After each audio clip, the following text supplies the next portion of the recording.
La primera parte de este ejercicio respiratorio consiste en aprender a inspirar por la nariz inflando el abdomen y a expirar soplando lentamente por la boca.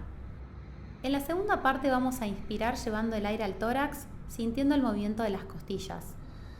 Una vez aprendidas estas dos formas de respirar, las vamos a combinar de la siguiente manera. Primero inspiramos llevando el aire al abdomen y mientras lo mantenemos inflado, sumamos la respiración torácica. La expiración la vamos a realizar soplando por la boca, sintiendo cómo se desinfla el tórax y el abdomen lo más lento que puedas.